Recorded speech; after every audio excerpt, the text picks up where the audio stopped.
ነበር ማለት ነው በሚደንሱበት ወቅት። በዚህም ቤቲ በጣም በመናደዷ ኪራን ታኮርፏለች ማለት ነው። ኪራም ደግሞ ያው ቤቲ አታኮርፊ፣ ለምንድነው የምታኮርፊው? ትዕዛዝ ነው በማለት ይላታል። ቤቲ እንግዲህ ለኪራ ጽናት አረብ ሀገር ልትሄድ እንደሆነ ትነግረዋለች። ያው ናሆም ሊልካት እንደሆነ ትነግረዋለች ማለት ነው። በዚህም ኪራ በጣም በመደናገጥ እንዴ የኔ ጽናት አረብ ሀገር ልትሄድ ነው ይላል ማለት ነው። እንግዲህ ቤቲም ያው እንደምታውቋት በጣም ትናደዳለች። አፉን ነው በቃ ከላይ መታ ነው የምታደርገውና በጣም ነው የምትናደደው፣ በጣም ነው የምትቀናውና ምን ብላ እንግዲህ በጣም በመናደድ የኔን ያልከው ስትለው ያው አይ የኔ ሰራተኛ ምናምን ብሎ ለማስቀየስ ይሞክራል ማለት ነው። እንግዲህ ኪራም ጽናትን ለምን አረብ ሀገር ልትሄድ እንደሆነም ይጠይቃታል። ጽናትም እንግዲህ እዚህ ሀገር ያው ገንዘቡ ምንም ጥቅም እንዳሌለው ትነግረዋለች ማለት ነው። እንግዲህ አረብ ሀገር መጥፎ እንደሆነ ሁሉንም ነገር ይነግራታል። ያው ሁሉንም ነገር እችለዋለሁ፣ መደፈርም ከሆነ መገፋትም ከሆነ እዚሁ ያየሁት ነው ስትለው እንግዲህ ያው በጣም ኪራ ውስጡ በመጸጸት ያለፈውን ነገር አታንሽብኝ፣ እሱን አታንሹ ይላታል ማለት ነው። እንግዲህ ኪራና ቤቲ ሊሳሳሙ ሲሉን ጽናት ትመጣባቸዋለች።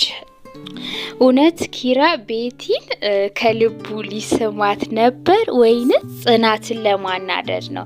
እንግዲህ በዚህ ላይ ማወቅ ያለብን ከዚህ ከጽናት ድራማ መማር ያለብን ነገር በጣም ብዙ ነገር ያስተምራል። የጽናት ድራማ በጣም ደስ የሚል ድራማ ነው። በጣም ተወዳጅነትንም እያገኘ የመጣ ድራማ ነው።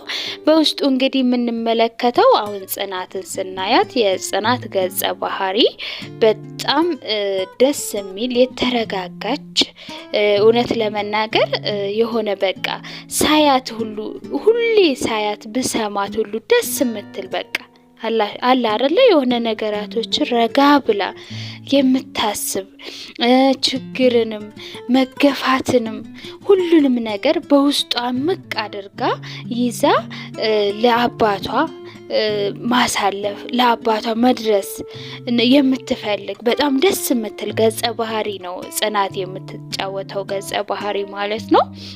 በዚህም እንግዲህ የጽናት ገጸ ባህሪ በጣም በርካቶች ላይ በእውነተኛ ታሪክ ላይ ይኖራል እንደዚህ ያለ ማለት ነው።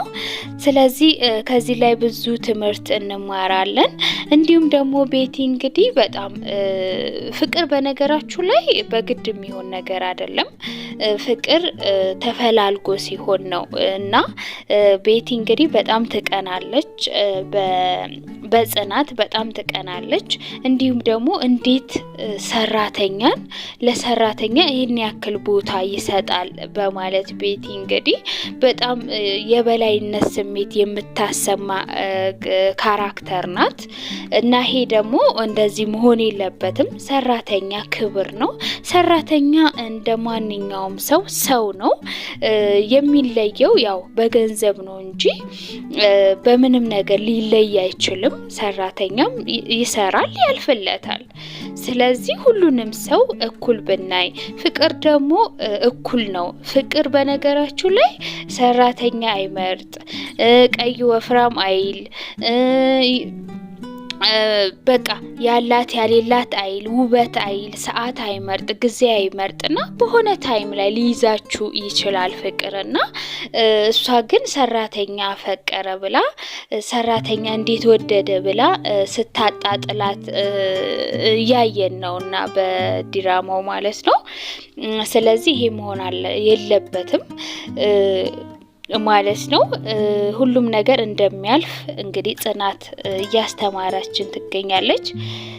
በመቀጠል ደግሞ ያው ኪራም ፍቅር እንዴት ሊይዘኝ ቻለ በማለት እንግዲህ ውስጡን በጣም እንዴት ከሷ ሊይዘኝ ቻለ በማለት በጣም ውስጡን እየበላው እየቆረቆረው ይገኛል። አንዳንዴ ወደሷ ይሆናል፣ አንዳንዴ ወደዚች ይሆናል። ብቻ መጨረሻው እንዲያምርና የኔ ምኞት ግን እውነት ለመናገር ጽናትና ኪሩ አብረው ቢሆኑ በጣም ነው ደስ የሚለኝ። ይሄ ደግሞ የሁላችሁም ፍላጎት ነው ብዬ አስባለሁኝ። ምክንያቱም ኪራም የሆነ ደስ የሚል ነው ማለት እንዲህ ሲያመነጫጭቃት ያው ፈልጎ አይደለም፣ ያው ውስጡን ያለ መግለጽ ነው። ገባችሁ? እንደምታዩት በጣም ይወዳታል፣ ያፈቅራታል። ግን እንዴት ብሎ እንደሚገልጽላት ግራ ተጋብቷል ማለት ነው። እንግዲህ ኪራ ቤቲን እውነት ሊስማት ነበር ወይንስ ደግሞ ጽናትን ለማናደድ ነበር የሚለውን እንግዲህ የምናይ ይሆናል በቀጣይ ክፍል። እስከ ቪዲዮ ፍጻሜ ድረስ አብራችሁን ስለቆያችሁ እጅግ አድርጌ አመሰግናለሁ። ላይክ፣ ሼር፣ ሰብስክራይብ እያደረጋችሁ ቤተሰብ ሁኑ። አመሰግናለሁ። መልካም ቆይታ ይሆንላችሁ። በሚቀጥለው ጥሩ ነገር እንደምናይ እንግዲህ ተስፋ እናደርጋለን። መልካም ጊዜ። ባባይ